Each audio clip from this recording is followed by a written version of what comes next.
I heard it's a banger. It's been a while since we watched Alex. So let's do it. Fucking vile pig. It's also been a really long time since I've like paid attention to whatever the fuck Ethan Klein has been doing. And it's actually straight up it's given me a lot of mental clarity. So I assume no, only if you promise gaming, promise that now. Okay, everybody shut the fuck up. So we shall see what he's been up to. Fucking demon, dude. We need to exterminate him. We don't believe in extermination, but let's just move him somewhere else. All right, we need to get this here in its own neighborhood, with its own kind. It's.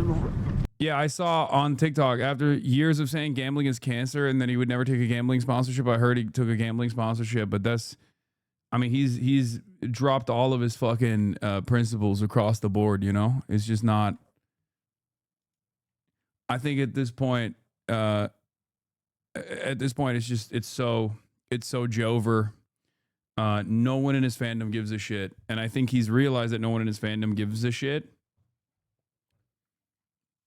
So he'll just do whatever the fuck. Fantasy. The culture war is raging on all fronts.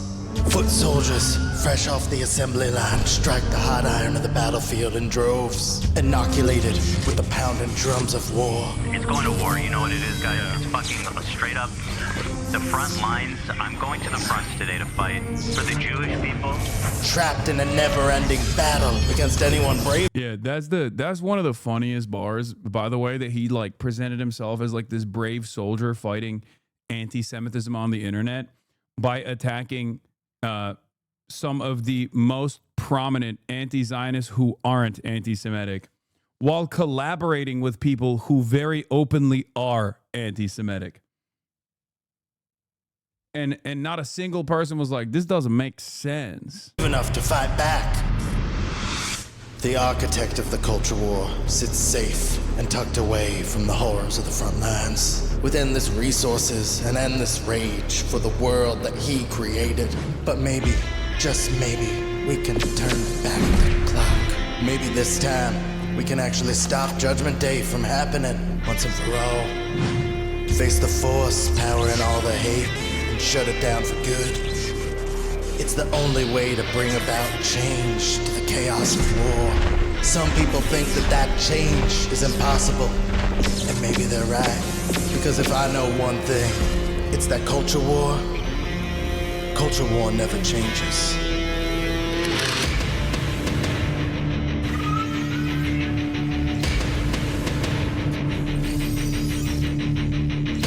Has the brave warrior fighting anti-Semitism actually had any statements about Asmongold's open celebration and intent to collaborate with open neo-Nazi Nick Fuentes? Or is he noticeably absent from that because he thinks Asmongold is a brave warrior fighting against his one true enemy, me? And he does not want to, he's not actually remotely invested in anti-Semitism at all. And in a much smaller version of what Israel does, is willing to collaborate with actual anti-Semitic people or anti-Semitic collaborators with the hopes that they will take down his number one opponent while cynically smearing his number one opponent as an anti-Semite. I fear that influencer circles like a digital form of political theology. People don't give a shit beyond wanting to root for their side. Someone in my personal circle believe Kaige because they don't like Hasan and think Ethan is right about you and Twitch being anti-Semitic. That's awesome. Kaigate is one thing, but also assuming that Twitch is anti-Semitic and I'm anti-Semitic, that's, I don't know what to say about that. That's fucking incredible.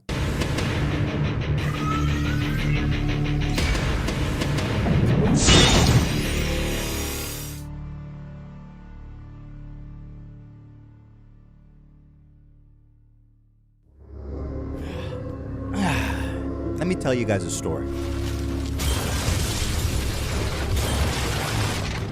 Ethan Klein can't stop harassing women on the internet. You know I don't like talking about women's looks. Yeah, so don't. You don't need to. You don't need to. Oh, he It's hates beneath. He hates that. That being said, you pig, you loser. It looks like she lives in a swamp. It looks like she hasn't showered, and she is a succubus. You're a fucking piece of shit. You are the biggest fucking. Oh, can I say it? Fuck you. I can call her a bitch. I can call her a horrible person, but I would never do. I saw a younger guy that I'm on mutuals with on Instagram today, and he was going off about how after the fascists are gone, that we need to go after the left. The left needs to be shot. I guess he said at the end of his rant, he mentioned Hasan needs to be excluded from society or some shit like that. Yeah, I feel bad for a lot of people who are that online, dude. It's just like, if I occupied that much space in your mind, you're unsalvageable. I hope you do grow out of it eventually, but it is pretty crazy. Like, you must have watched so much slop tuber content to arrive at that position. Like, oh, we got to get rid of these fascists and then also get rid of the left. So why do you want to get rid of the fascists? I guess the next step is to realize maybe fascists are the wrong enemy, right? And then you align with the fascists, which is what historically a lot of liberals did. Do that. I would never say that. And no, and I mean that. I only use this harsh language to exemplify the fact that I can say whatever I want about her. Can I just say that we don't have a clique problem at this school? And some of us shouldn't have to take this workshop because some of us are just victims in the situation? That's probably true. How many of you have ever felt personally victimized by Ethan Klein?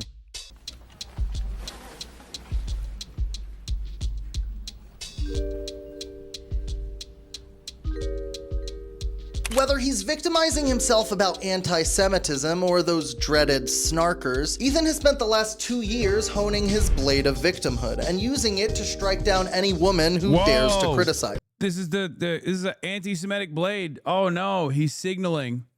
He's signaling his anti-Semitism. This insane harassment and This is Alex Novell. For those of you who don't know, or Novell, I don't know if I'm saying his last name right, but he's a phenomenal editor who has routinely like infiltrated the Daily Wire's orbit and numerous other places, and has done a lot of fantastic videos about like the inside workings of like Daily Wire and shit like that. He's great.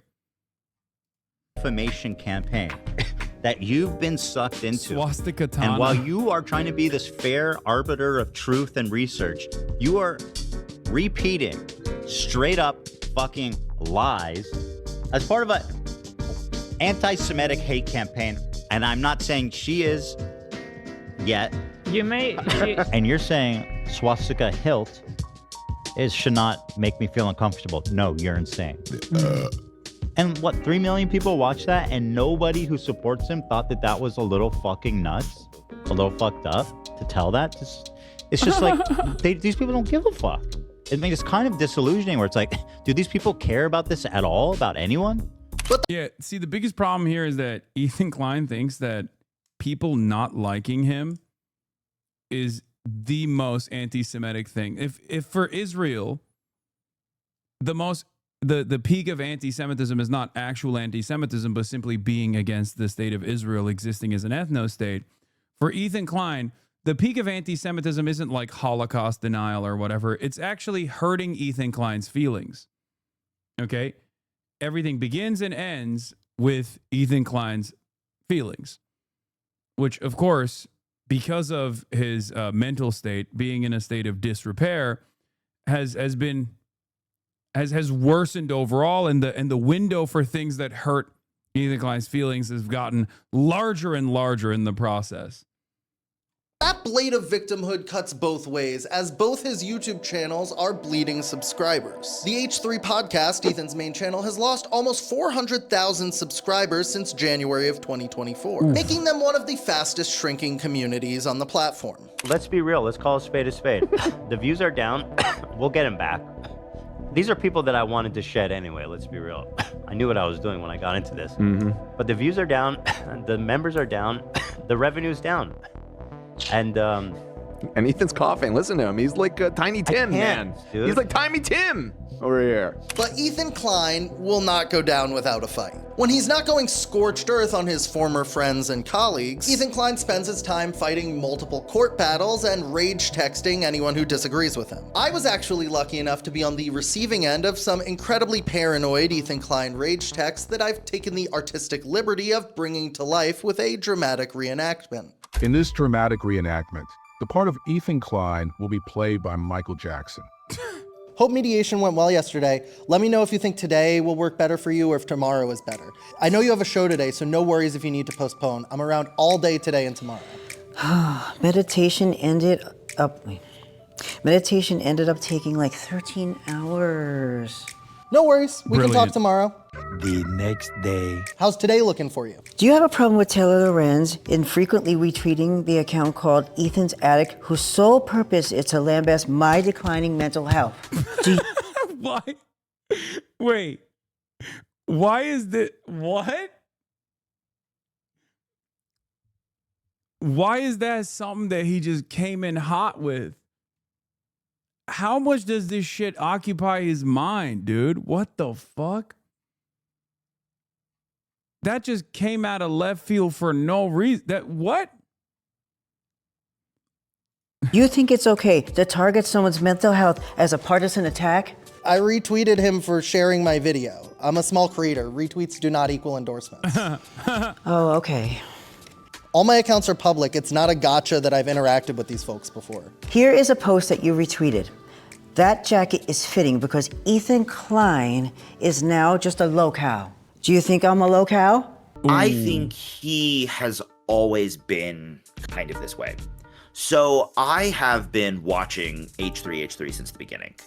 I remember my first article about H3 is in like 2018, I think is when I first started writing about him in Newsweek. And I've always found his content fascinating, but it's evolved so much over time. He's starting to get more and more paranoid. Ethan Klein has become more siloed off. And I don't think he even leaves the house anymore except to go to the podcast. He's kind of scared of everything. That's why he's like siloed himself off in this $1 million mansion. And I think over time, that problem has only gotten worse. Ethan Klein is actually in a state of psychosis. Yeah. I think part of what's it feels maddening. It feels like gaslighting, like crazy making. Like it's so frustrating to look at all these super woke people and nobody fucking can see what's happening. Ethan's paranoia has clearly overtaken his online personality. Yeah. All these super woke people can't see what's happening, and all these super anti-woke people are actually somehow arriving at the woke truth. I wonder if it's because I'm wrong. No, it's all of my former friends, former collaborators, former fans who are all wrong. And it's all these new fans and new fans that I've cultivated in the process, even though the community is diminishing, that are anti-woke expressly, openly, and do not care about any of the politics that I have presented for a while now. It's definitely nothing I'm doing. It's the Tim Pool phenomena, you know? It's not me. It's everybody else. To the point that it's become the fuel for his entire content machine. She's doing the thing where she's saying this Jew is hallucinating anti-Semitism. He's tricked his audience into thinking there's anti-Semitism, and he's making them paranoid. And it's actually totally fucking insane. Like, this is just straight up Nazi racism. Like, holy fuck. From Ethan's perspective, everyone is out to get him. Yeah, no, all of these people who are definitely not anti-Semitic are actually straight up Nazi-style anti-Semites. The people who actually collaborate with open neo-Nazis who openly say Hitler is based in stuff, those guys are the good guys, though. Why? Because they like me, and they also attack my enemies. I'm sorry. How the fuck can you not see what's going on there? Like, how is that? They must not see it, right? Like, there's no way. Because I want to understand the mindset. I wish Headband in the chat was still somewhat a H3 foot soldier while simultaneously being a Hasanabi head, for me to like try to peek into the consciousness of someone who's still got their feet in both communities, you know? Like I genuinely want to understand like what a loyal poop soldier at this point still thinks when they're like, no, I'm woke. Like I care about these issues. I care about women. I care about anti-Semitism. Whoa, dude, Jesus Christ. Rogers came in and just fucking. But that also means that everyone is also fair game to be targeted by him. Listen, if you're gonna talk shit about me, I have a policy. This goes for everybody. I don't give a fuck how small of a creator you are. If you talk shit, you're fair game. And if you can't deal with it, then don't make the fucking video. Welcome to online. No, yeah, you're not listening. I'm not like all the other bitches that you can shit on and fucking just collect the free views. That's not how I do it, okay? Ethan's quite successfully turned the word snarker into a catch-all term for anyone who criticizes him. Snark needs to start being used as a pejorative. Like, that needs to be a slur. Someone's a snarker, that's like a straight up, like, racial slur. But then we don't not want to say it. What the fuck? No, you can say it, but it's like, you can say it. Not if it's a racial slur. It's genius, really. He doesn't have to address any criticism. He can just say that every person criticizing him is part of a deranged snarker hate mob. You are so dumb. Yeah, this alleged harassment campaign. Thanks to Content Crash Out, the most deranged and also snark subreddit, for giving me all the information. I want you guys to think for a brief moment that all the slop tubers in the orbit of Ethan Klein and Dan Stalkman, who may or may not be getting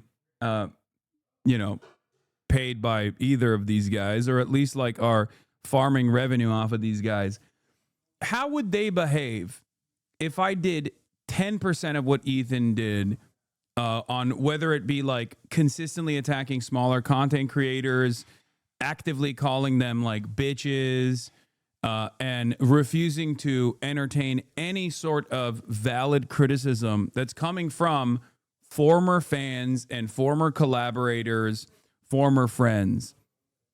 Like, think about it. Imagine if I tried to sue anonymous Redditors. Like, imagine if I went after LSF, for example, when there is actual, like, direct evidence from former moderators of this massive Reddit community that the community was forcibly overtaken by a guy who has competed in a competition called DGGer of the Year, right? One of Destiny's most loyal fans took over LSF, and they basically use it as a farming operation. Can you imagine, even with all of that valid evidence that's directly out there, that I tried to sue anonymous Redditors or unmask them and make it seem like there's this grand fucking conspiracy, even though there is a little bit of it, right? If I did any number of those things, how many YouTube videos would be made about Hasan absolutely fucking despises any sort of valid accountability initiative being implemented by all of these fucking cyber stalking snarkers. Yeah.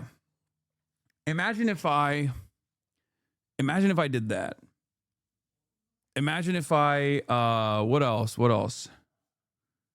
Imagine if I fucking posted like 4 Instagram stories a day about Ethan Klein. In the brief moments that I even barely mention Ethan Klein, their fandom goes crazy. They're like, oh my God, yes, he noticed. He noticed, he's so mad. You know?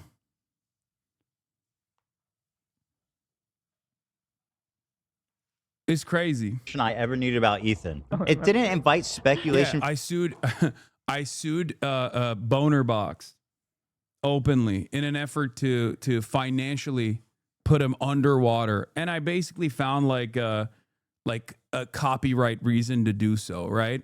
And I just fucking openly sued him, and I made him do an apology in the process. Do you think people would be talking about how based it is? Do you think that people would be celebrating that shit? No, of course not. They'd be calling it out because that would be fucking ridiculous if I did that. Okay?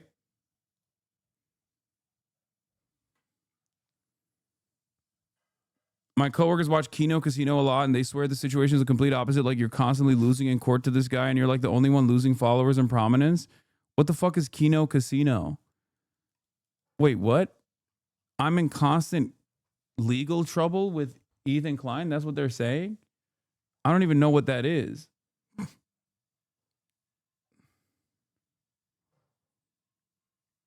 Law, it's like a slop talk show.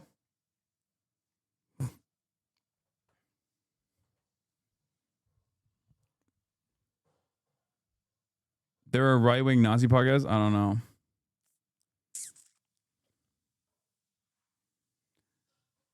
Andy Race Worski show?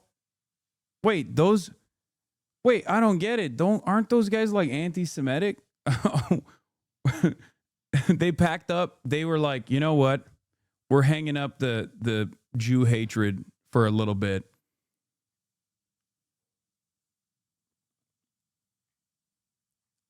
Oh my God. You know what? Perhaps Ethan Klein is actually tackling anti-Semitism. One racist groiper neo-Nazi at a time. He has made a lot of these groiper neo-Nazis who absolutely despise Jews, who are unironically anti-Semitic, pack that up for at least a brief moment. At least a brief moment, so that they can turn around and attack someone else that they hate even more. Me. From anyone out the most deranged snark circles. That's what snark brain is, and that's what he's suffering from. You don't have to suffer from snark brain. We need a hotline. 1-800 snark brain. Ethan didn't invent hate mobs, but he is an expert on weaponizing his own. All right, let's go to war, guys. Speaking of which, and like I said, when you see what's going on, I have no choice. I have to do this. I want to get along with the fun in the games and just have silly, fun episodes. And listen, we did have some silly, fun, lighthearted episodes this week. I'm glad to offer a variety. However, when this is happening, when the war is coming, listen, I'm like Ukraine. When the war comes to me, I have no choice but to defend myself. Okay. I'm being invaded, okay? Okay. And ironically, I'm also being invaded by a bunch of fucking commie tankies. Besides his rabid community of YouTube members, Reddit foot soldiers, and FUPA troopers, Ethan Klein also has a network of commentary orbiters leeching off of him for drama content. Nicholas Diorio, my fucking best friend, dude. I call him Jolly Saint Nick. I love Nicholas Diorio. I'll say it. I've been watching your content. I think you're a very funny guy. And I feel like your coverage has been really good on topics that I end up watching. Like, you're good with research. He's the Pope. Top slopper and cousin of John Pork, Nicholas Diorio, made over $241,000 in a single year. Oh, there it is. Now we know why. Now we know why so many of these guys will suckle on this teat. I think it's pretty funny though, because it's like, I feel like this is unironically more profitable for Nicholas Diorio than it is for Ethan Klein. Like, Ethan Klein is losing relevance, losing revenue, while all these other like fucking weirdos are. Even Diorio said himself that Hasan wasn't anti-Semitism in that New York Times or Variety article. Oh, you mean like, even he was like, hey guys, I think we're doing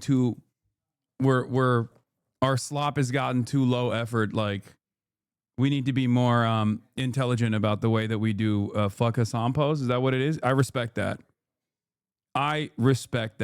Covering the Ethan Klein drama in his classic VTuber slop format. This is why I respect this guy.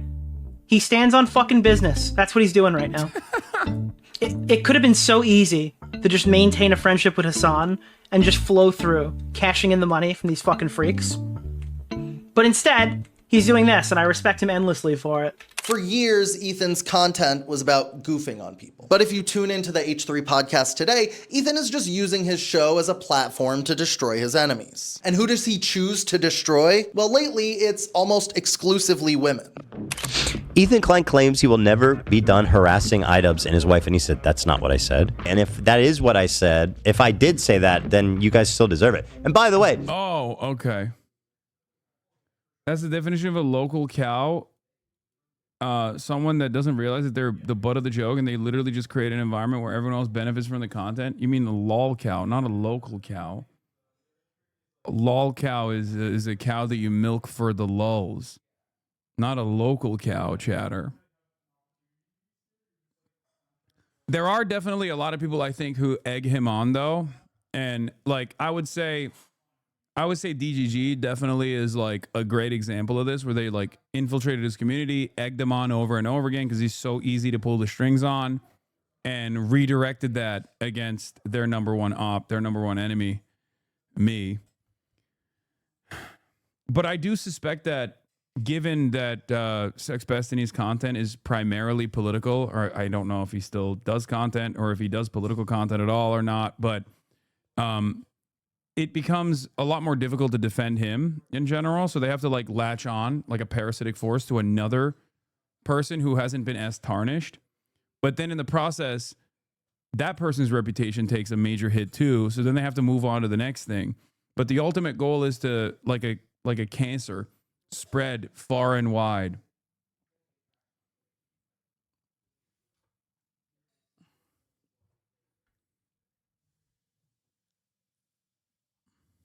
You can never accuse me of harassing them after what they did. I can never harass them. No matter what I say, no matter what I do, it will never qualify as harassment because what they did that launched this. Fuck them both forever. If you're afraid that everyone you meet is going to come after you, like, what does that do to a person? It makes you into a perpetual victim. It's always about, I am the, again, I am the victim. I am the one at fault. You are bullying me. Though I am bigger, though I am more aggressive, though I speak in hyperbole about how these people are the most awful things on the planet, which again is also kind of part of the Ethan Klein brand, is that everyone else attacking me is okay to attack, but if you attack me, that is considered unacceptable, and my audience should know about that. It is, I can do whatever I want. I feel like I can attack anyone I want. But if I give that same response back, then you deserve no sympathy. There's certain lines you cross, and you cross it with the wrong people, and that's what you did. Just wait. I swear to God, like, Alex isn't saying it, but it just reminds me, it's the Israel method, dude. ChatGPT, create Israel as a streamer. Just wait. Okay? I can't wait for videos crying, Ethan's suing me, Ethan's stalking me, Ethan's all this. Yup! I'm doing all that! I'll see you soon. Ethan didn't sue. There's still an element in his slop where they don't want to be considered a dumbass, even for the dollars, and Willie Mac Show and Dioria have been called out by other sloppers for riding so hard for Ethan. Oh no, I've seen that. There are a lot of orbiters and stuff, or former Destiny orbiters and stuff, that have just like completely latched off the teat and are actively fighting him now. I see that every now and then on my timeline. There's like an account that just will constantly post these like debates, and it keeps showing up on my Twitter timeline, where there is a lot of people now who are like, yeah, I think you know how it starts? This is how it starts.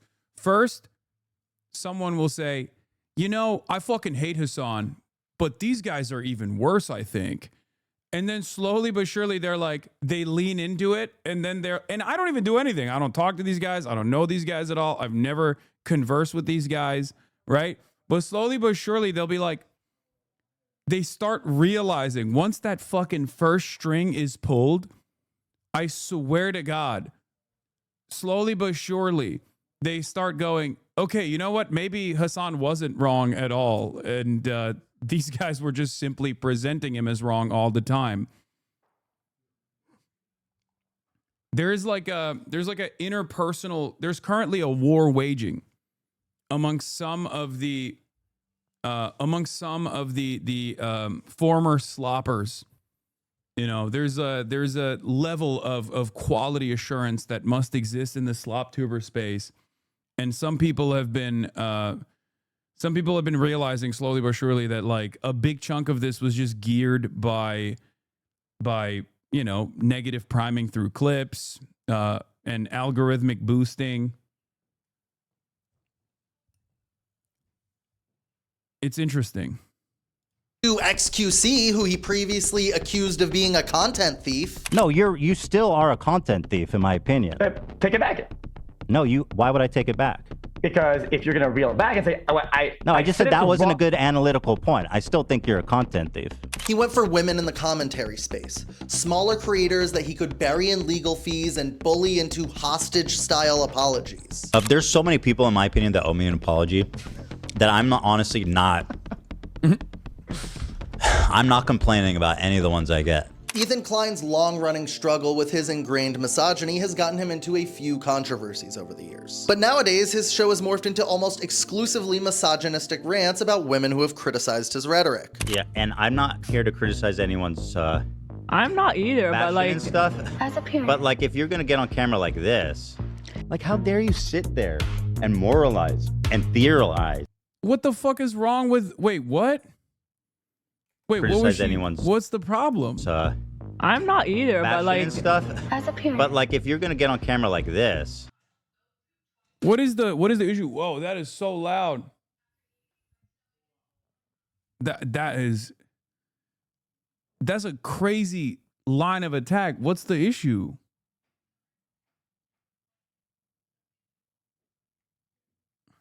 No, it's not March, it's my brother.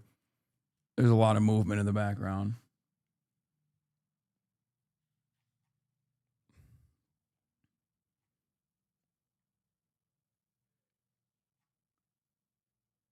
She made a video about him that told the truth. She's cruel world, happy mind.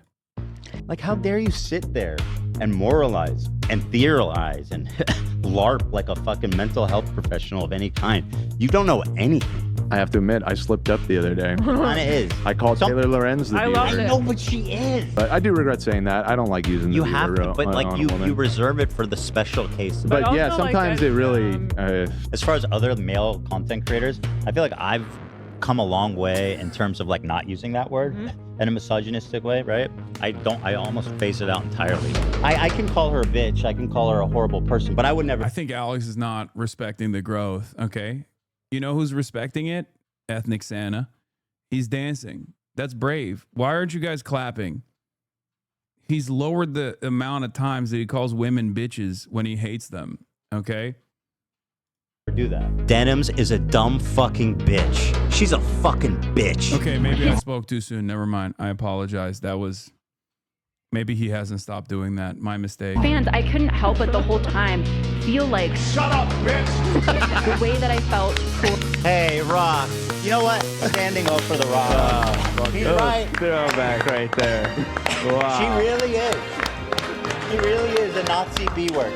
Can you call her a Nazi B-word for me? Nazi bitch. Yeah, thank you. Tamara, do you want to call her a Nazi B-word? You're another Jewish woman. I can. Wait, I don't know if she's there. Any Jewish women want to call her a Nazi B-word? I don't think she's there. Oh, she's not there? Yeah. Fair enough, fair enough. I'll call my mom. Among all the women... Am I crazy or does it give off like Hunger Games vibes a little bit? Like, maybe it's because I only recently watched Hunger Games for the first time, but like there's something very Hunger Games about the way that they're behaving in the studio. Like it's very much like the wealthy district. And that he spends his time raging about. Perhaps no one has been harassed by Ethan Klein more than Taylor Lorenz. Or Taylor Lorenz, Squid brief Games? update Kind of. on my best friend, my favorite girl, Taylor Lorenz. Taylor Lorenz was accusing me of being a misogynist for saying she looked like a ventriloquist dummy. But here she is making fun of my small feet, trying to demasculate me. Yeah, you saw Taylor Lorenz there, eh? I saw and a bunch of other people. You said she was looking real sour. Yeah. Nobody probably wants to be friends with her because they're afraid she's gonna like break down what they misrepresent, some weird shit, and write an article about them. She was yucking it up with some people. It looks like she had more like yucky and it up. What's Ethan's goal with targeting you, do you think? I think he hates women in a lot of ways. But I think it's the Hasan thing too. Like, I'm a progressive woman, like in Hasan's like broader internet circle. And I think he's a bigot who doesn't, I mean, is literally a multimillionaire torturing the poor with litigation for his amusement, not out of the realm of possibility for him to cause a suicide with this kind of action? Yeah, I mean, for sure. That's why it's also increased. That's why it is more shocking to me that more people don't go, what the fuck is going on here? Like, I don't know. I feel like it's for a bunch of like very mean-spirited people, you know? Like a bunch of very mean-spirited people who are just like really, really excited at the prospect of just like shooting someone while they're down, you know? They're like, yeah, stick a knife in them. That's part of the reason why I think they just like have singled out Frogan as like the #1 enemy, you know? Very strange behavior. All the smaller commentary guys I watch hate his ass. Yeah, ironically enough, I feel like the more he's leaned into this, like, I'm actually trying to fix copyright angle, when it's very obvious that it's just a way to try and torture a bunch of people who don't have enough financial support to be able to go on this like long and incredibly costly endeavor. But even if they were to actually take it to court, like the notion that they would be able to like, even if Ethan Klein were to win, it would redefine copyright in a way, in a negative way, for a lot of these slop tuber people as well. Like it's very abusive. So a lot of these people that are defending him are unironically cooking their own careers. Like I said, Philip DeFranco and others need to call him out. He even made a sexual comment about Phil's wife on stream, and it's crickets from Phil. Yeah, I mean, look, I don't have anything to say about that. I feel like there are a lot of much larger OG content creators who I suspect have seen some of this stuff, and they probably don't want to get involved. I think a big part of the reason why they initially didn't want to get involved, is because they did not want to like invite extra scrutiny and anger and resentment from hate mobs, because a lot of the other larger communities, not just like Ethan's own, but a lot of these other larger communities like Asmongold's and whatnot will aggressively go after people. And they have no chill. They don't have any restrictions at all. Like, everyone is on the table. They'll go after your friends. They'll make your life a living hell. And I think that's part of the reason why a lot of people don't want to touch this with a 10-foot pole. And I think initially the reason why a lot of people didn't want to touch this with a 10-foot pole was because it was seemingly around the issue of Israel-Palestine, which for many of these content creators until recently was a subject that they did not want to broach at all, because all of a sudden, God forbid, you get called an anti-Semite. And then that's a really, really difficult subject to... That's a really, or used to have a lot more power, even if it was used in this like cynical fashion. A major old school YouTube legend who's Jewish himself calling you an anti-Semitic person, that used to fucking hit huge. That would hit hard. I think things have changed quite a bit in the last 2 years, as the anti-Israel position is now the popular one, which is part of the reason why a lot of people have had to pivot themselves to try to make it seem like they were always anti-Israel all along. You know, Ethan Klein himself has done something like this too, where you know, they're desperately trying to be like, oh no, I know I spent all my time attacking critics of Israel, but I actually was doing that in a way where I was also anti-Israel, and these guys were actually harming the anti-Israel cause or something. But it's fucking bullshit. It did hit hard up until May of this year when there was a mass famine on top of a disgusting genocide. Yeah, for sure. I mean, you saw like Moist Critical came out and was shitting on Israel. He doesn't like progressive women. I've known Taylor personally for many years, and Taylor has always kind of been a target of right-wing harassment campaigns. Taylor responds to these people, you know, and that is what they want out of an enemy. They want someone who will keep engaging and will keep creating content for them. You know, Ethan keeps going and then Taylor responds, which he has every right to do, but it keeps the content mill running over and over and over.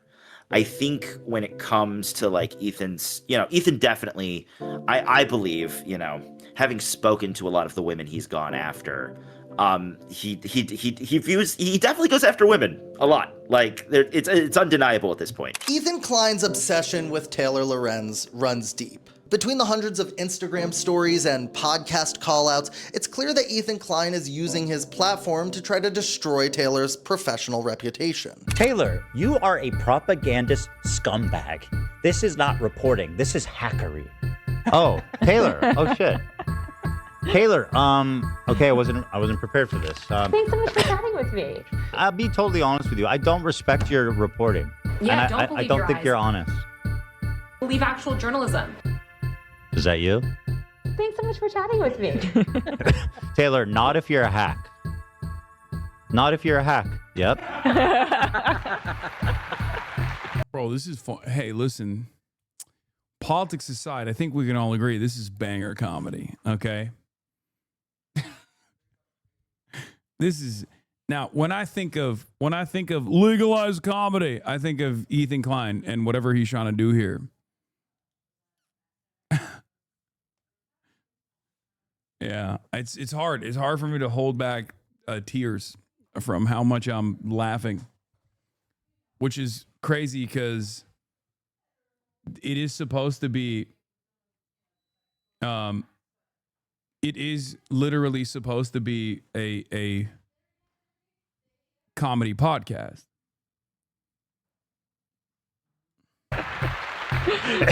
Taylor, not if you will support Hasan until the very end, no matter what, with the small hope that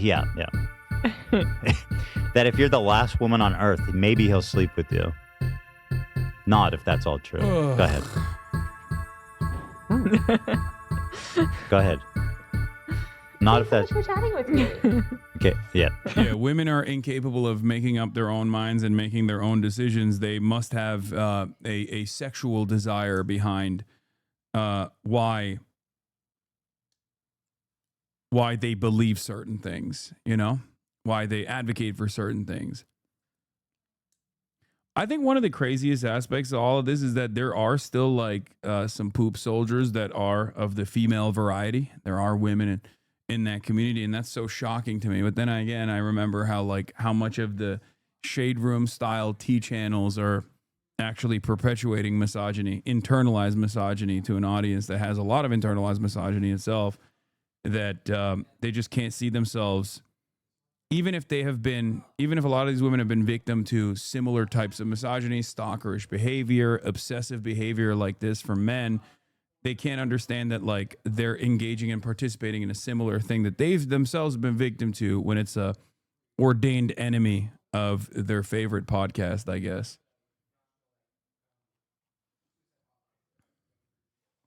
I knew it. She's so mad.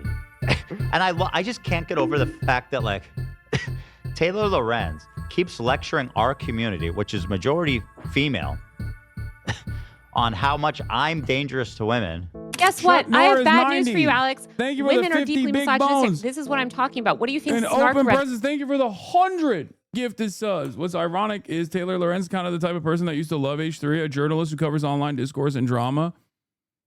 Yeah, and I'm pretty sure Ethan was a fan of Taylor Lorenz's reporting. are. Snark subreddits are the picture of misogyny on the internet. I don't know where people got the idea that women don't uphold misogyny. He's a misogynist, first of all. everything. He says misogynistic stuff all the time. He's deeply misogynistic and appears to have he look at all the stuff that he said about young women. He just traffics in misogynistic hate, and that feeds these snark communities because Ethan is actually The other side of this story that I don't understand, I don't know if you know that, but he thought your joke at the Streamer Awards was sexual harassment, and yet he does stuff like this. Oh my God. Okay. Yeah. Both parties consent, but Ethan Klein does not consent, so it's obviously sexual harassment. Whereas both parties don't consent in this circumstance, but because Ethan is doing it, it's not. Accusing a woman of only having certain political positions or certain ideological predispositions because they want to fuck a man is peak misogyny. Having said that, the thing that is like somewhat frustrating about this is like, even for the remaining girly pops that exist in this community, what I find particularly strange is like, do they not realize who they're around? Like, does it not ever ring any alarm bells that they're like genuinely surrounded by people who take pleasure in the downfall of a lot of these female content creators from a outwardly misogynistic perspective? I don't know. It's just strange to me. has a very symbiotic relationship with the snark communities. He has recognized that the snarkers on the internet, these, again, which I've reported on for years, they are vicious, misogynistic, and hateful. And he loves to leverage those people against the women that he targets. Great source there, girlie. You fucking dumbass. Fuck you.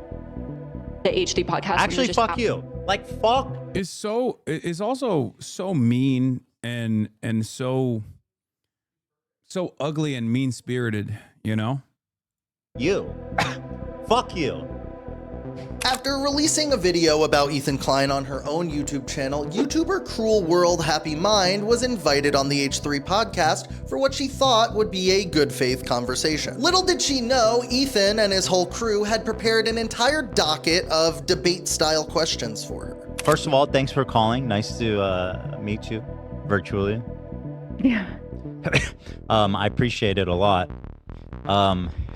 So what I want to do today is talk through it, right? And I can express myself, you can express yourself, and we'll see if there's any understandings brought. I'm going to try my best to be respectful, and I want to have a productive conversation, right? So that's my goal here. Do you know what happened on October 7th? We were living it still because my family lives there. Do you think Hamas was? Do you think Hamas are terrorists? Do you think I'm dressed like a pedophile? I don't understand. What is your point? Seeing, your past Reddit accounts, seeing the sort of jokes that you would continually make about pedophilia, seeing all of that and your closeness with the brand, I was kind of like, essentially, that association. Do I make a lot of jokes about pedophilia? I mean, I acknowledge. Yes. What? When you're not making jokes where you present yourself as a pedophile, you consistently call other people pedophiles with regular frequency. It's crazy. I had that old account that's like 15 years old and stuff. But do I make jokes about pedophilia? I don't think so. That's not like a frequent topic. I mean, I talk about Michael Jackson. That's true. Michael Jackson, I make Michael Jackson jokes. What do you think about people who make jokes about Michael? I think it's cruel. I think it's cruel because I think also it's cruel to do that to somebody who's passed away. Tell him, Michael. The fact that he's been attacked after death is just such a sad thing. What do you think Michael would have thought about Ethan?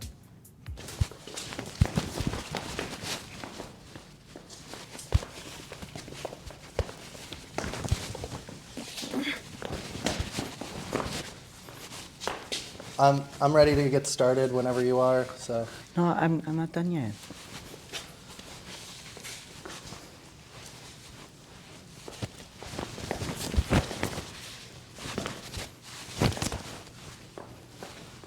We only got like 30 minutes, so whenever you're ready. Will you do the moonwalk with me? I'll try. Okay. He hit that shit, Then bro. he just started. Okay. Okay.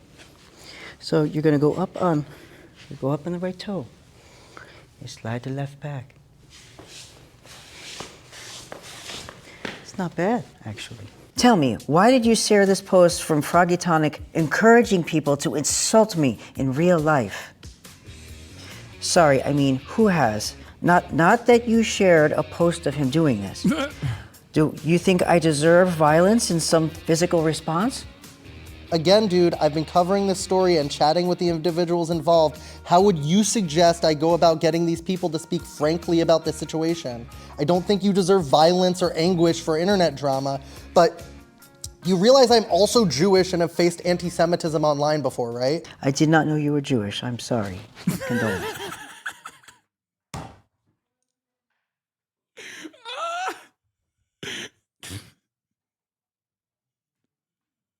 What? Condolences. Oh, that emote response makes it even funnier. This is so. This is. Oh no! It's just listen, Alex. Incoming token allegations. Okay.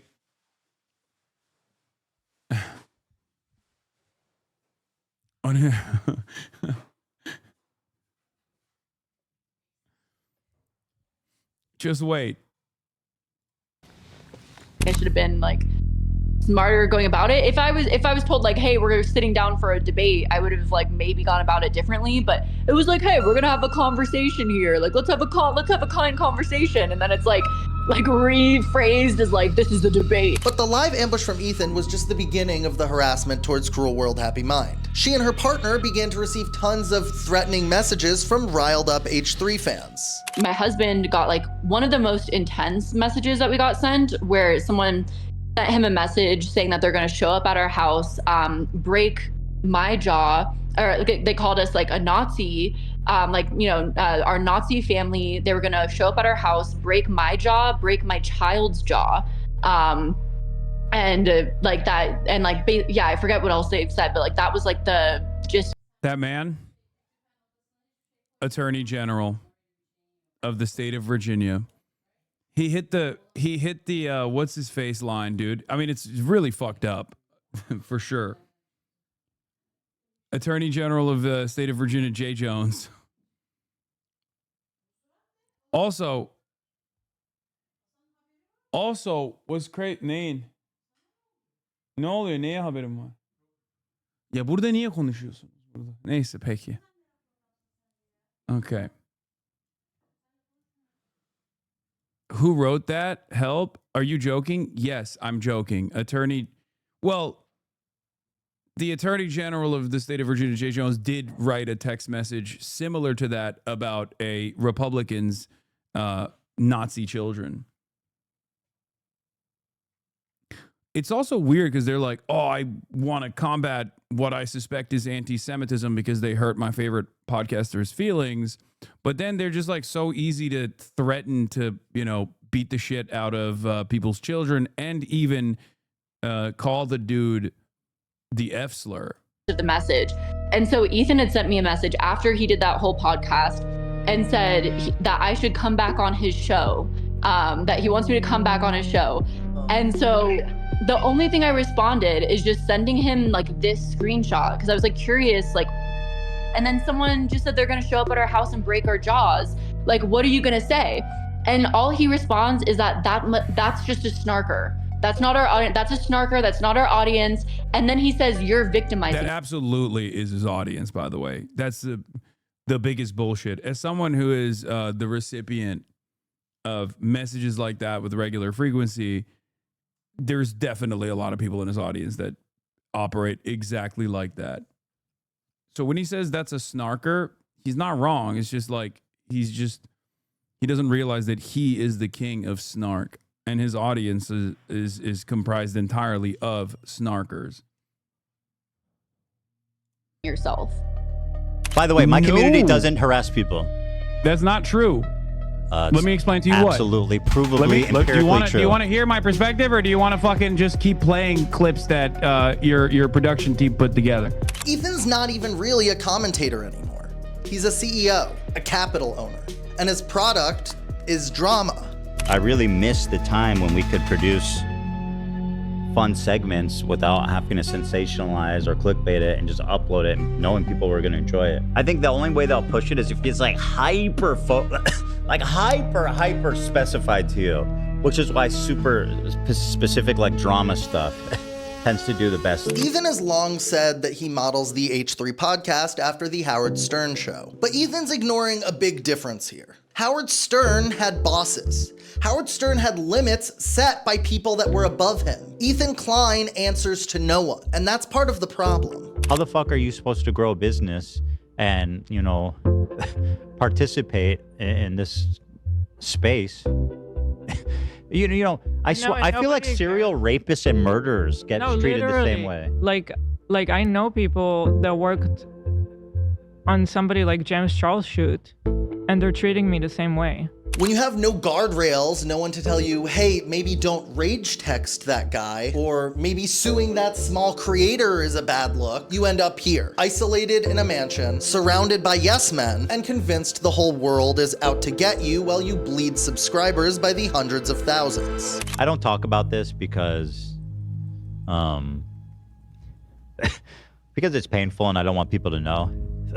But I'll say, I mean, it's from a professional perspective, our entire lives are ruined. Collaborations, partners, business partners, employees. You know what's so crazy about this? Like, even the most diehard Hasbro operatives, like Amy Schumer and whatnot, had that like collective psychosis moment for like the first couple of months after October 7. But then we're like smart enough to just not consistently keep hammering it over and over again. Many people in Hollywood that were also as aggressive in their defensive posture towards Israel early on, 2 years after the fact, like Jennifer Lawrence, turned around and were like, oh yeah, actually free Palestine. And what's crazy is that a big part of the reason why like this happened to Ethan is that he just never let go. He just never let go.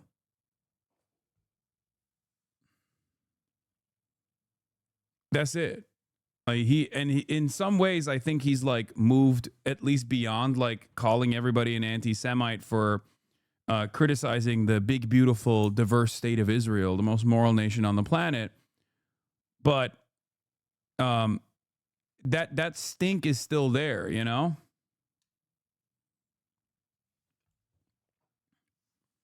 I mean, this man was posting the Gaza Holocaust Fund press release statements to get an own on me. He was like, oh, you and your Hamas buddies, Hamas Piker. What do you have to say to this? And then it was like a press release from literally the GHF, a designated belligerent war criminal organization that was created by America and Israel, right? He had people from the Atlantic Council on to deliver the Palestinian perspective. Just incredibly vile shit. Creators, you know, friends. Brittany Broski just completely stopped responding to me. Yeah, he still praises Hen Mazig and all these other Hasbarists, prominent Hasbarists over and over again. And then he's like, why do people think I'm pro-Israel? I don't know, because you fucking can't shut the fuck up. You just can't stop defending Israel, whether it be attacking its critics or whether it be hyping up its prominent defenders. Kind of feels like, you know, you just can't keep, you just keep doing it. Collaborations, partners, business partners, employees, creators, you know, friends. Brittany Broski just completely stopped responding to me. Brittany Broski. Dude, it's like, this is literally the Tim Pool moment. It's society's fault. It's everyone else but me. Look, I don't blame her if she doesn't want to get involved in. I've seen what this harassment looks like, and I've seen what she received for basically doing nothing, right? So I don't blame her for wanting to not be involved in that, but it doesn't feel fucking good knowing that somebody that I was friends with in real life, that I had rapport with, that I hung out with, that I talked to about, you know, making a show together at one point, that we were in like regular contact, just like all of a sudden fucking quietly unfollows me and everything H3 related. Like, sure, I don't blame her. I'm not angry at her, but like at the same time, just, I mean, what the fuck did I do? Of course I don't blame her. These people are the worst, you know? But we'll get them, guys. We'll get them. You know me. I'll ruin my fucking life in the pursuit of getting these people.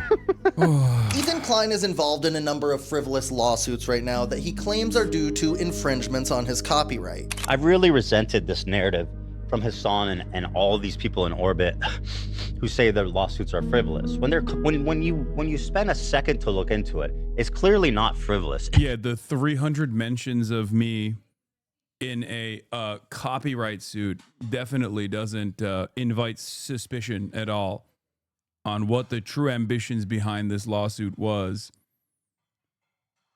or even the fact that and this is a Taylor Lorenz tweet here, he's having a genuine psychotic break over Hasan not paying attention to him. Also, anyone calling anyone else a greedy, money-obsessed liar.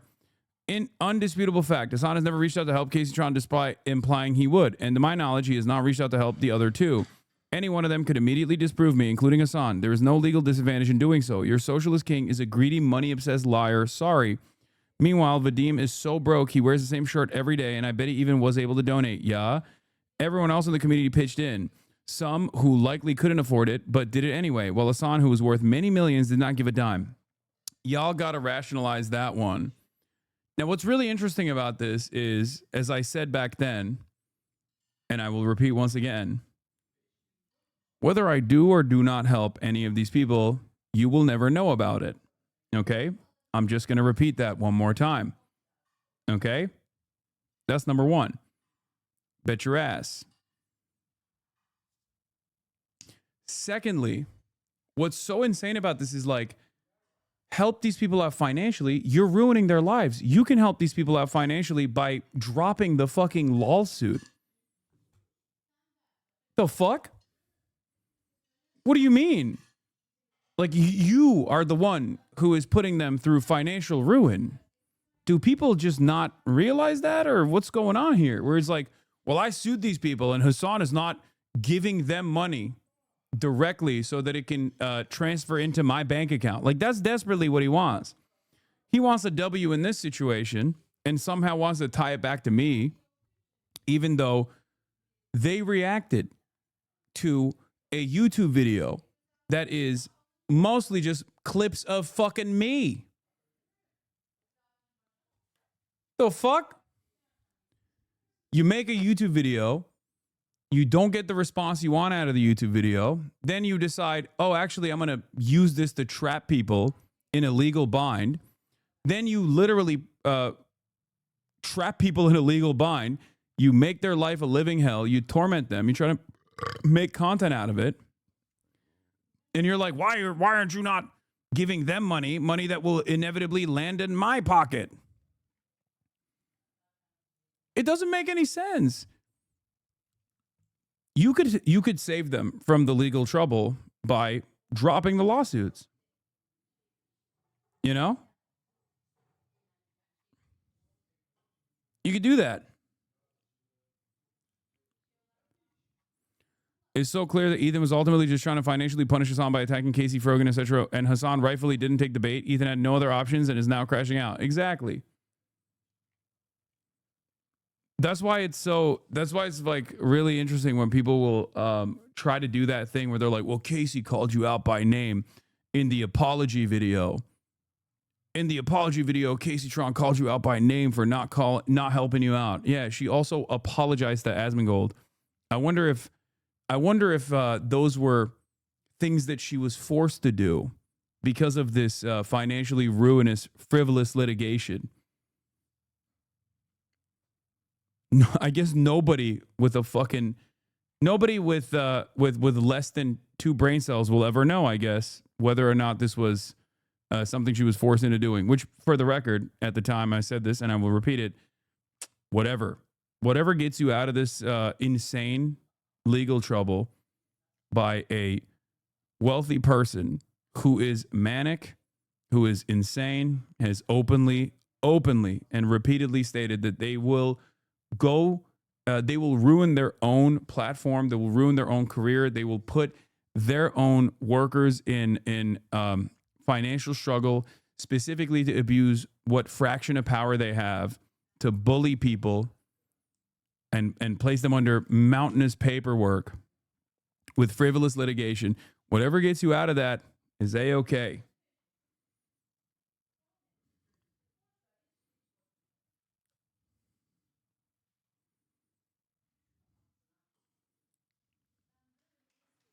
Even that post is bait. He wants you to say I did help her so we can reopen the case. No, I never did. Whether I did or did not, you will never know.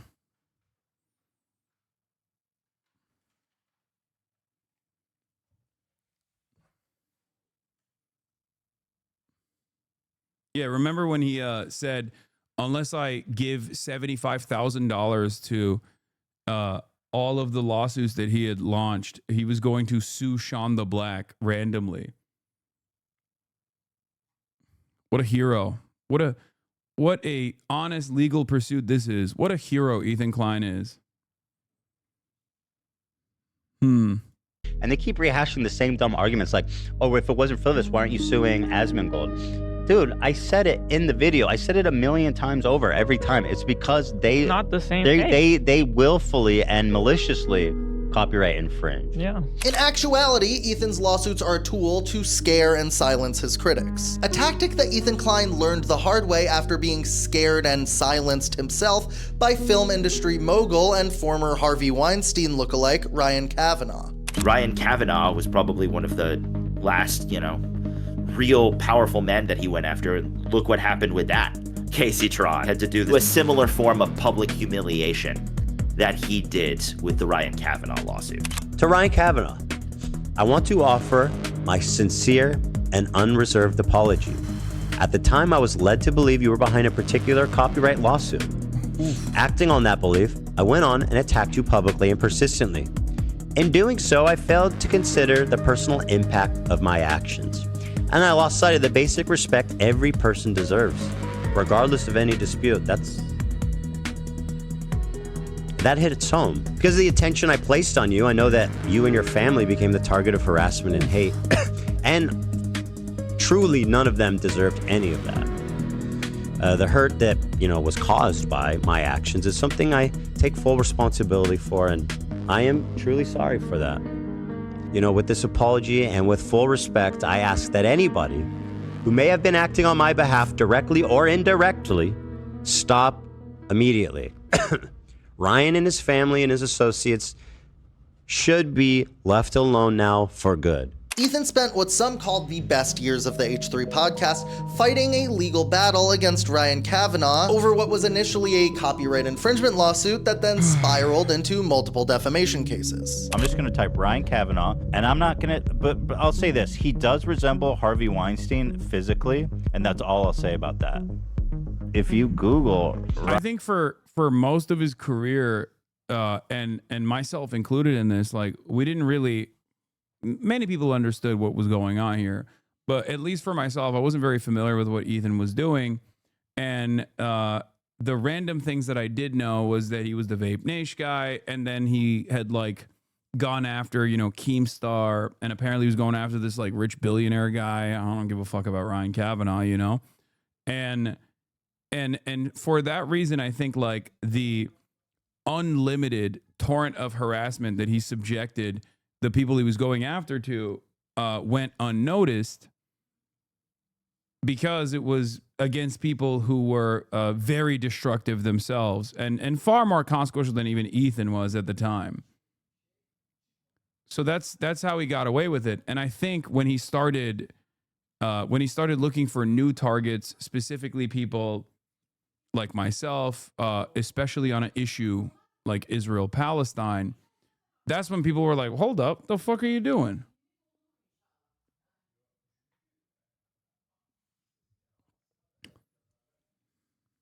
Ryan Kavanaugh, you'll probably find on the top. I believe you saw his Bill Burr interview and then still did the leftovers. I've to this day have never watched his Bill Burr interview.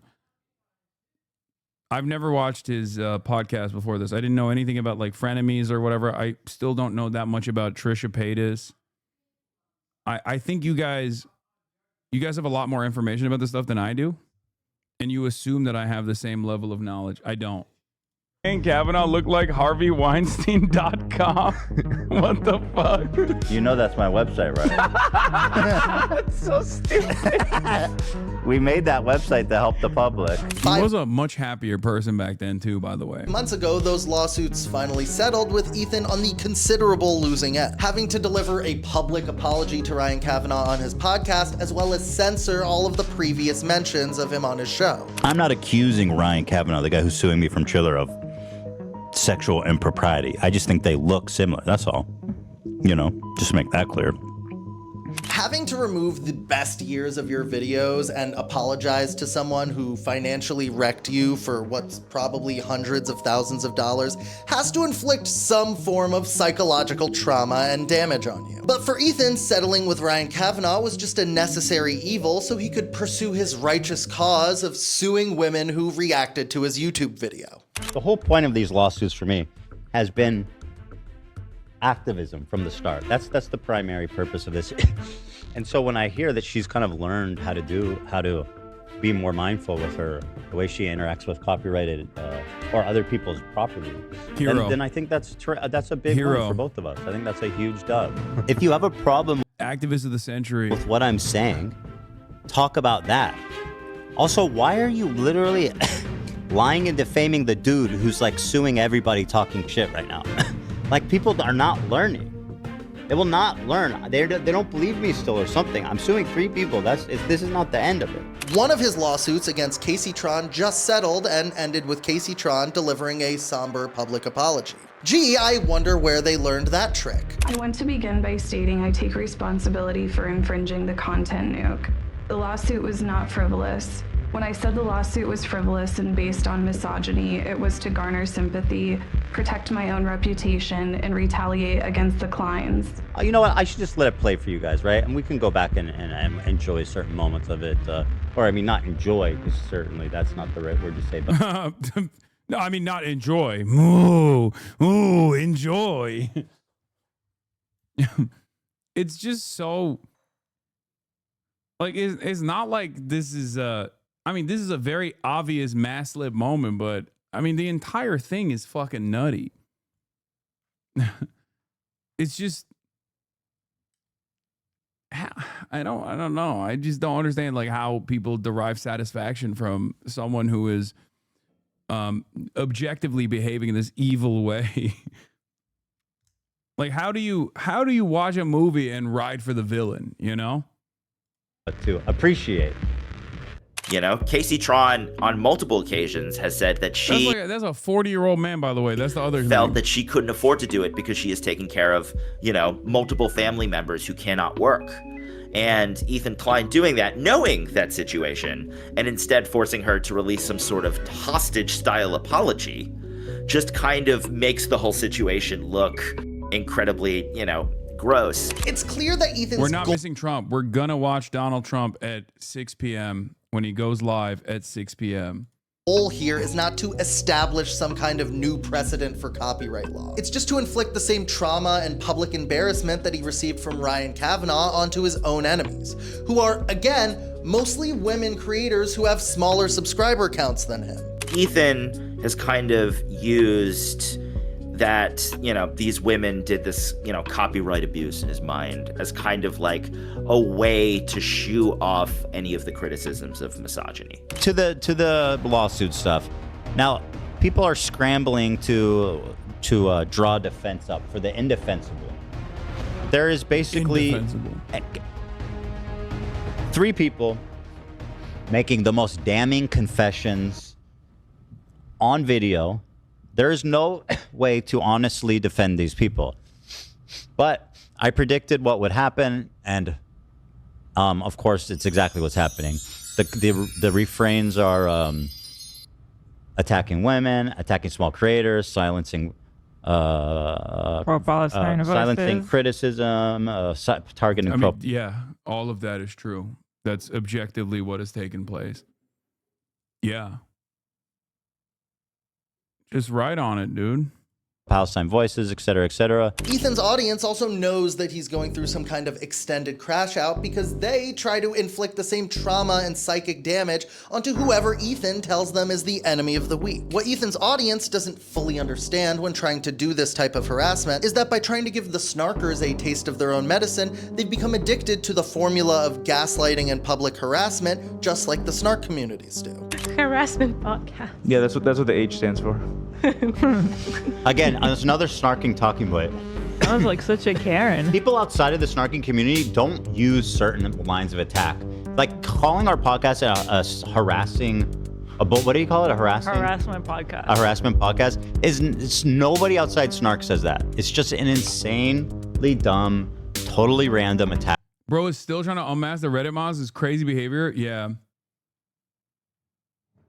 That's so nutty. Like, I'm telling you, if I did something that was equivalent, no matter how valid it is, and in the case of like LSF, there's at least enough like out there evidence,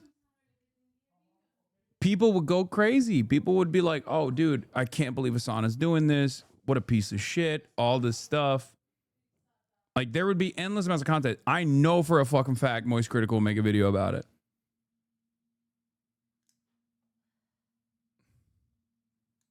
You know, he would straight up make a video, be like, "Oh, the situation's out of control. Worst guy on the internet." You have a reason to do that with LSF? Even now, they're manipulating clips in a dishonest fashion. Yeah, every day. I don't think it's valid, worthwhile. It is what it is. Let him chirp into the fucking wind. You know. The way I see it is, the truth will always prevail. The truth will always prevail. For as many people that see that stuff and go, fuck this Hasan guy, there's going to be people that tune in and go, let me see this for myself. And I think very quickly when people do tune in, they see that there is not a lot of truth to these claims. Line that is just totally imagined in their psychotic world. Snark is a made-up concept by Ethan Klein to weaponize his audience against people he disagrees with. I don't care what influencer you are. There is an audience of people who hate you. You know, every influencer has a snark community, if you feel that snark is a valid term. You do have your moments, but you're not a horrible person. Like, this is just an objectively evil person. Yeah. Exist in an online space that thrives on negativity. And I think Ethan Klein's packaging of snark has been incredibly lucrative for him. This type of information warfare is a dime a dozen on the internet these days. Almost every online figure has a snark community in their name. But for some reason, Ethan claims that his snark community is the most dangerous. I mean, how extreme? Real question, why do people like XUC Moist decide to go after you? I can't speak on Moist, but XUC is pretty simple. He has never stopped despising me since I played somewhat of a role in getting cryptocurrency gambling banned on twitch.tv. And he got a big bag off of that. And it made him feel bad. That's it. Do I need to get these people's attentions? I just don't understand. Because at a certain point, I personally, as a parent and as a person, I can't just sit. You made Moist seem too woke when you talked about him being the canary in the coal mine for public changing on Palestine. I mean, I still think Moist Critical has his woke moments. He does. He's gone out the bat for trans people in the past and stuff. Like, I just, it is what it is. He's not always the person sitting firmly on the fence. There are moments where he will That's not coping. I'm just being honest, okay? That is an honest assessment. It's true. Idly by and let these people. He does now fully think that I'm like Donald Trump and I deflect away all the reasonable criticism in a cult-like fashion. And I'm still saying that. I'm firm in my position.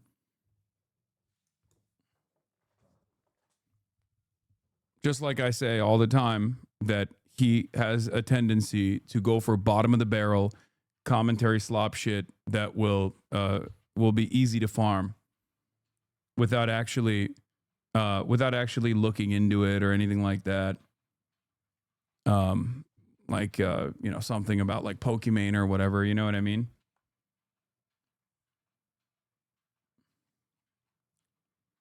Like there are certain appropriate targets that like have drawn so much enmity from all different circles of the internet that when they're in a moment of heat, no matter how silly the controversy might be, he will hit that for sure. I'm one of those people too. Will continue doing what they're doing. For that reason, he's spending even more of his hard-earned YouTube and Teddy Fresh money trying to subpoena Reddit and Discord to dox the individuals behind the snark accounts. Y'all thought I was playing games? I'm coming. Y'all thought, oh, Ethan's not gonna get our info. Oh, look at Ethan, he's not this and that. Oh, Reddit's not gonna give it. Oh, they're not gonna give us up. You're done. You're cooked. I'm coming. All I need is your IP address. And so ultimately, they will have a charge of copyright infringement filed against them? That's correct. That's the idea? Yep. Uh-oh. The charge is specifically inducement of copyright. I don't know. There's some specific... Inducement? There's some specific terminology for it. But then also, because some of your cohorts leaked your Discord messages to us, we have some of your Discord IDs. And guess what? We're gonna if anyone's gonna have your real identity, it's gonna be right there. We're gonna have all your messages. Israel. Discord. And listen, don't try to erase them. If you erase them now, it's not gonna. Reddit denied his request to ban his snark and said that his subreddit acts basically the same. I mean, his subreddit is a primary vehicle for cyber stalking operations against whoever the fuck Ethan is hating that week. Look good. And you should know that I'll still get them even if you erase them. I'm sympathetic to anybody that's going through such, that tells me rather that they're going through harassment, because I have dealt with so much of that. And so I was like, well, I'll try to help them. They were making a lot of claims about Reddit at the time too, and snark subreddits. And that's something I've reported on a lot. I reached out to Reddit and I was like, hey, can you look into this? Like they're making all these claims that they're being doxxed, and the CPS people are calling their, from Reddit and everything. Reddit looked into it. They were like, not only did we not find that, but like his community is actually being problematic and abusive. When it comes to Ethan Klein's crash outs, they are being milked for content. It's all about how much can you engage with and how much can you milk a lol cow. And Ethan Klein has proven that like he just wants the content. He's milking himself at this point. There's no doubt in my mind that this is just like where he expects this to go and what he wants out of his YouTube experience. Now, if you don't watch my channel a lot, you wouldn't know this, but I was actually involved in a pretty public lawsuit as well. All that to say, I know how to read these legal papers, and I've done it a couple times. And while Ethan's attorney may be very talented and charge him a lot of money, these subpoenas read like the incredibly deranged ramblings of someone wealthy enough to try to litigate public opinion on the internet. And that's precisely what it is. And it's ironic because it fails. It fails in that capacity as well. Like, I don't think people's minds are genuinely changed here. I think it's an opportunity for small people to feel powerful, because only an insecure person, only a weak person, only a small person would derive this level of satisfaction off of going after people like Casey Tron, going after people like Morgan. At a certain point, you would just give up. You'd be like, all right, what am I getting out of this, right? So for a lot of these people, it's like it's an opportunity to feel like they have something going on in their lives. Like, oh, the big, powerful, wealthier YouTuber is going after people that we've decided are our enemies, our ideological enemies, our major enemies. So that's all this is. You know, it's a very sad state of affairs. And that doesn't mean that the courts won't take it seriously. I mean, this is America, a country that was founded on frivolous lawsuits from the rich. Tonight, you are saying to our viewers that you will go forward and file a defamation lawsuit against the BBC. Well, I think I have an obligation to do it. I guess I have to. You know, why not? Because they defrauded the public. Well, listen up, mods, haters, snarkers. It's going to start settling. These people still think this is a joke. All the snarkers and all the people, they keep coping hard about how, you know, Ethan's delusional, his lawyer's an idiot, this is all whatever. And it's going to start dawning on you. This should be the first peek at what's coming. And what's coming is the full fucking... How much you want to bet Ethan won't address this actual video because it's well put together.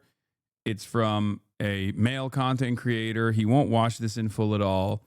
And instead, he'll take choice clips from this stream of my reaction to it, make content out of it, right? Make endless amounts of content out of it, and then simultaneously go on a fucking massive rant about how I'm actually a misogynist and say a whole bunch of nonsensical bullshit like he's tried to do over and over again.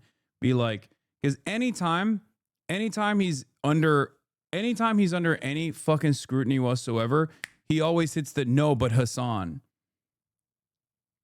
Like, anytime. So I suspect that'll be the next method. Pre-watching it for now. I will, of course, not be watching that. I will not be giving it any attention. But I suspect that that's what he'll do. Weight of Lady Justice's big fat swinging titties. But Ethan's not just pulling a Donald Trump here. He's taking a page out of the book of a very important attorney. W's. So I'm really anxiously looking forward to an opportunity to depose CNN. This will be the first time this has ever happened. And I think CNN is probably quaking in their boots. We have demanded that they not destroy any documents, any memos. We want to get the editors who told them to edit the tape. We want to get the commentators. And look, I know in my last video I said that Destiny was like Alan Dershowitz because they both love teenage girls and the state of Israel. Well, for Ethan Klein, he's like Dershowitz because they both love to sue people as a pastime. Oh, and because they both love Israel still. We can keep the Israel thing up there. What do you think like Michael thinks about like frivolous lawsuits? I think that Michael, he would believe that everybody's entitled to, you know, be able to have a lawsuit, and I think he believed in the law and everything. But that's why he had he fought for his, you know, innocence. Yeah. You understand two-party consent laws, right? New York City's single-party consent. I only say that because I told you the conversation was private and you agreed. Not sure a court would see my messages as me agreeing with you, but I guess we'll find out soon enough. Oh, my bad. I thought New York City, like California, was two-party. Nope, here's a link to the law. This is not me threatening to sue you. I won't. More so just expressing my disappointment that you would agree to have a private conversation and then publish it. I was polite and respectful the entire time, my friend. Dog, you straight up were not. You accused me of being a snarker over retweets of people promoting my content when I was just asking you for comment about my interview with Taylor. But Alex, you started your last video with you shooting me with a pistol. I hardly think that's appropriate in this political climate.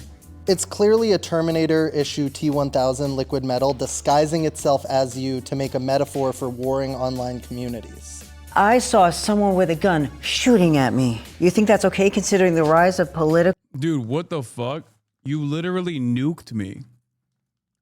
The fuck?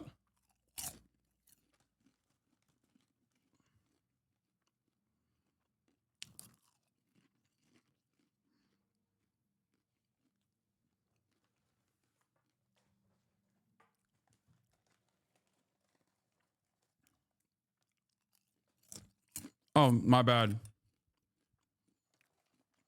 I forgot it's appropriate when Ethan does it.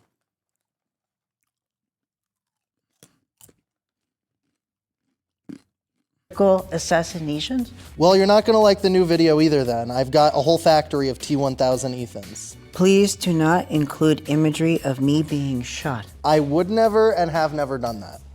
LOL, the point is that you shot me. I can't tell if you're serious. I already told you, I shot the T-1000 Liquid Metal Edition. That's not you. But I know it looks similar considering the T-1000 can disguise itself as anyone and anything. Have you seen Terminator 2 Judgment Day? It's a great film. Also, like Dershowitz, Ethan uses accusations of anti-Semitism as a shield from criticism. I'm gonna sue you if I can. And I feel like there's a lot of ground to it. Yeah, that's gonna happen. So fuck you. Like literally fuck you. How dare you? After all this time, you go regurgitate all this shit in the most hateful, anti-Semitic, obsessive fucking freak way. And then to sit here and pretend like you're unbiased, fuck you. So using anti-Semitism as... No, you don't understand. I looked it up. There's only two things that are actual anti-Semitic behavior. Hating Israel and hating Ethan Klein. Judging by Ethan Klein's standards, those are the only two instances of real anti-Semitism. Okay? Oh, shit, sorry. I was saying Sabra hummus is shit. Unless you're Ethan Klein. In which case you can say Sabra hummus is shit. Because he has said that. After successfully launching a campaign to get content creators who said Sabra hummus is shit banned off of Twitch. Like a protection has kind of always bothered me. Like Jews in general who use anti-Semitism to dodge criticism is something that like grosses me out because anti-Semitism is a real thing. I have had pennies thrown at my head. I've been punched in my head for wearing a yarmulke. Like I have dealt with actual anti-Semitic attacks. Okay. I'm sorry, but none of those things are the three things that I mentioned. So sorry. Not real. Ethan Klein be like, condolences.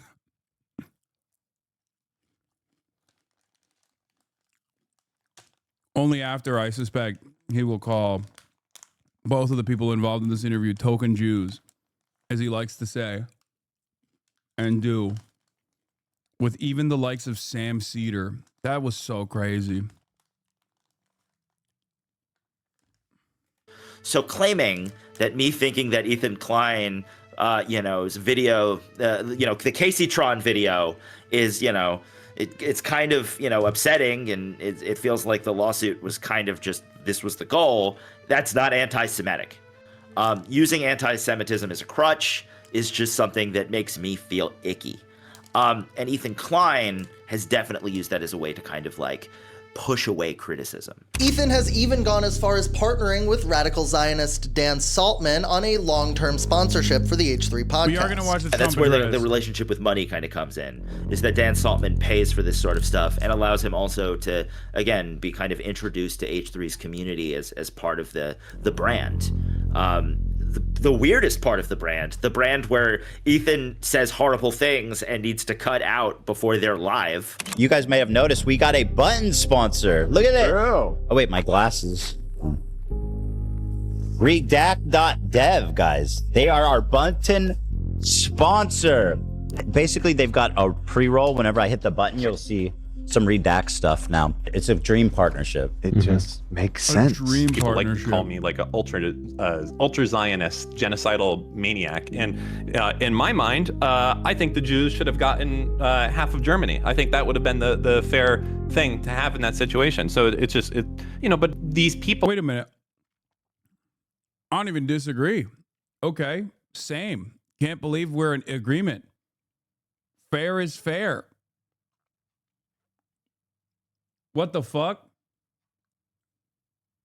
people for their entire life have been told that Jews are evil, and that they want to destroy you. And if you kill one of them, you're gonna, I don't know all the religious terms, but it's crazy. And to combat that level of indoctrination, there has to be a massive influx of resources into that area. There needs to be a McDonald's on every corner, and everyone there needs to be driving a Ferrari. And I know it sounds stupid, but it's only at that point that these people are that the residents of Gaza and the West Bank are going to be like, maybe, let's focus on something besides killing Jews, because life right now is pretty awesome. Funny enough, when I spoke with him, Dan Saltman also offered me a weird sponsorship with his terrible company. If you ever feel like pushing it, let me know. And, we have an affiliate program that I can get you in. And essentially, if you, for a lot of content, I think it makes sense. A lot of content creators that I mean, deal not with, on like, this video, because I don't want to sink any bad people back towards you, but we'll talk about it. Sure. Yeah, but maybe in the future. But yeah, like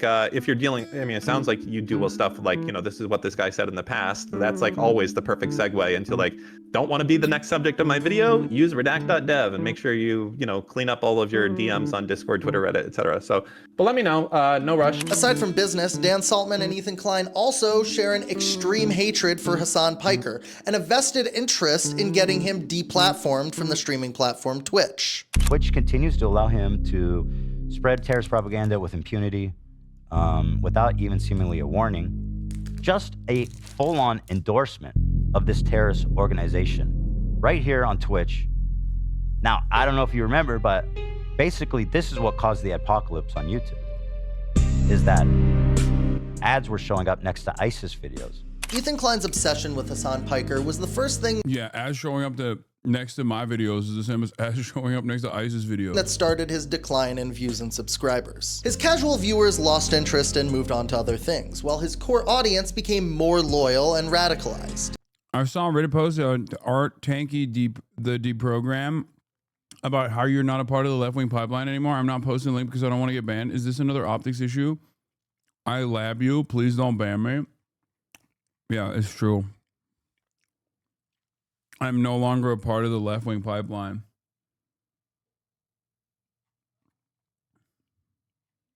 I'm a part of the right-wing pipeline now.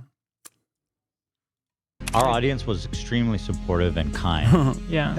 And again, so grateful, despite everything we've been through, to still have like a significant core audience that supports us, that knows who we are, right? That's it's 6. What do you want me to do? He's not live yet. He's late. Dummies. Continue pushing, right? Mm-hmm. I mean, there'd be no point otherwise. Even after making his entire content nuke and debating Hasan live months later, Ethan still can't let his grudge and obsession with Hasan Piker go. I promised everybody that I'm not gonna lie, you gotta defend yourself from what More Pegasus says, or I'm inclined to believe him. No, everything he says about me is correct. Take this to the next level. Once CPS showed up to my house, this is only the beginning. This is chapter 1. There's many more to come. And by the way, Hasan, if you think I'm done with you, I'm not done with you by a mile. I'm taking the trash out. I'm saving you for my main course, you fucking propagandist, lying scumbag, terrorist supporter, who spends all day lying. It's funny, this narrative, Ethan's obsessed with Hasan, literally spends hours every day on his stream talking about me. I saw the guy. Don't worry, buddy. I got time for everybody. I'm making time for everybody. Americans. You know what I mean? This happened during a Democrat administration. Too much. It's too much. Okay? I've had enough. I've seen enough. I've had enough. We need to stop. This is why you don't simply imprison coup leaders. Wait, what do you mean? You absolutely do imprison coup leaders. I think in Venezuela's case, a big part of the problem is they didn't ever. I know you meant do something else, but like the reality of the matter is that's a huge problem with with Venezuelan history. They straight up didn't do that. And, there you go, have it. There you have it.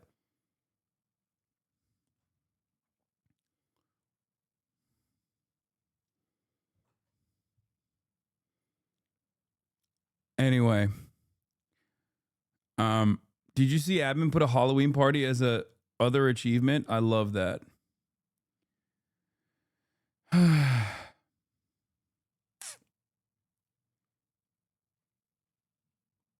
Yeah, you need to do the Lulog version. You need to hit the Lulog. You need to put, like Bolsonaro was insta jailed. Put him in jail. Okay, he can get all the medical attention in jail that he needs. You know what I mean? I know he loves going to the hospital. A jail is kind of like a hospital when you think about it. All right, let's finish off this video from Alex Novell. Ethan Klein's War on Women, Content Terminator.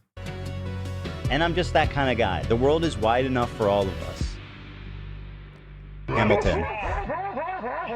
So don't worry. Going over 8 hours, maxing out your no tax on overtime? Yep. Don't worry. You know what I mean? We go from the bottom up, and everybody's catching these hands. If Ethan put half as much effort into making his podcast entertaining as he did into obsessing over online snarkers and Hasan Piker and filing frivolous lawsuits, he definitely wouldn't be hemorrhaging 10,000 subscribers every single month. He just doesn't care about that anymore. And I don't know if he'll ever be able to come back from that. We never had to clickbait anything. Like, we would upload, like, Thanksgiving, you laugh, you lose, whatever. And then people, that would get like 1 million views. It's true. You didn't I have wonder to what clickbait happened. it. You didn't have to be sensational. You're just like, here's a candy tier list. Those used to get a fucking 1 million views. Yeah. Candy tier list, man. If we uploaded that now, content that I know people wanted to watch because they were watching it. Yeah. What would that get? Like less than 10,000 views? Probably. You know? Yeah, I wonder why. I wonder, maybe because you fucking literally hemorrhaged your main community and your audience because you were so obsessed with taking down your enemies. On True Detective Season 1, Matthew McConaughey said that time is a flat circle. Time is a flat circle. Everything we've ever done or will do, we're gonna do over and over and over again. Well, the same metaphor can be applied to careers on YouTube. At the beginning of his career, Ethan blew up for his lawsuit establishing a matter of law for reaction videos on YouTube. But now everyone on YouTube is blowing up at him for trying to change that definition to suit his goals of silencing his critics. Yeah, Ethan Klein's lawsuit with Matt Haas is one of the most important lawsuits when it comes to YouTube. I have cited it, I don't even know, countless amount of times in my article. It's the only lawsuit that really took it that far, that really established what constitutes fair use on YouTube. And Ethan Klein kind of transforming into the person that was attacking him beforehand is, you know, something that I've noticed. You know, you start out as the guy who's defending fair use, creating the FUPA fund, and, you know, trying to represent creators against bullies like that. And then you are using the legal system with your own, you know, monetary privilege because you're a lot richer than these people you're suing. You guys want to see how fucked up my foot is? For all of those that stuck around for this, you need to see, you want to see, is fucked up. A lot of no's in the chat. A lot of no's in the chat.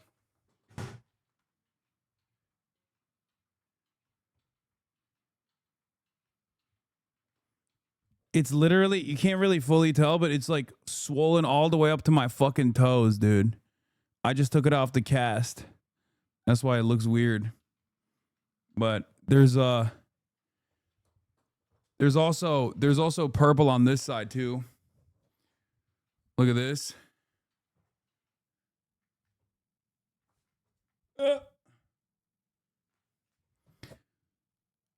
It's fucked up.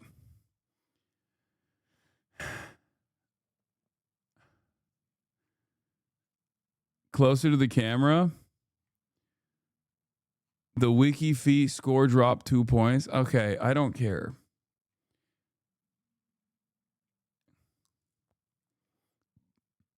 I'm basically fucking rotting.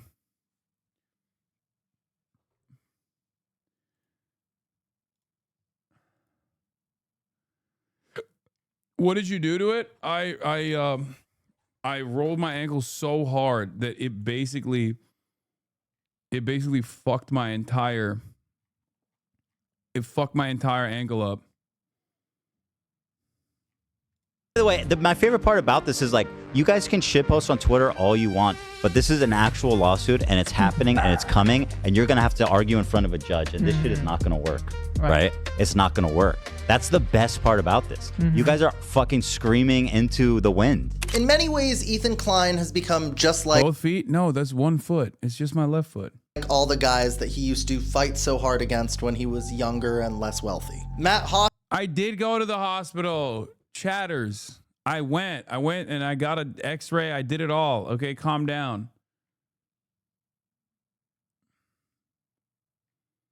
Tried to silence Ethan for making a video laughing at him. Ryan Kavanaugh tried to silence Ethan for defaming him. But now Ethan is the one doing the silencing. Ethan is the one reacting to the court-settled apology instead of the one making the court-settled apology. And I bet at times that feels like a victory for him and his community. But in reality, it's just not. I win. You lose. You lose everything. Look at me. This is me. I win, you lose. And you will continue to lose, and I'll tell you why. Because I'm not done. I'll never be done. Instead, it makes him look like a bigger and bigger villain to potential subscribers. I mean, who's gonna wanna subscribe as a new watcher in the middle of all this drama when a regular H3 podcast episode looks like this? You called me a racist. You said that I'm hallucinating anti-Semitism. You came out of nowhere. You came and you swung at the king. And you know what they say when you swing at the king, Dan? I'm confused. Who's the king? I am. There's a saying in capitalist America that people vote with their dollar. Well, that saying doesn't really work or apply here anymore, but here on YouTube, people have always voted with the subscribe button. It's a way of saying that they either are or are not on board with what you're doing with your channel. If that number's going up, it's probably because you're working hard to improve your content and people are subscribing to see you continue on that journey. But if the whole vibe of the channel slowly shifts to be vitriolic galvanization against women and smaller creators, you're probably going to vote to unsubscribe. And you should. Because there's a lot of great channels out there that make well thought out videos and interesting podcasts that you might want to subscribe to instead. Yeah, like Alex. That's crazy. That's crazy that he put this in the El Kolu Sawarim. Foreign speech. What a fucking banger. This is a great video. Go watch it on your own. Go subscribe to Alex. He does a lot of wonderful work. Ethan's message to you of, I did not know you were Jewish. I'm sorry to hear that. Condolences. Unironic, the funniest thing I've ever seen from him. Yeah, that was the funniest fucking take.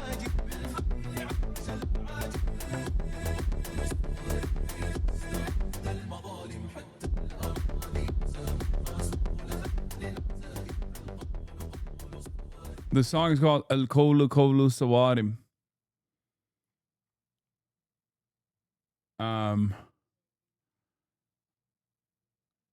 Anyway. Where was I? What was I gonna say?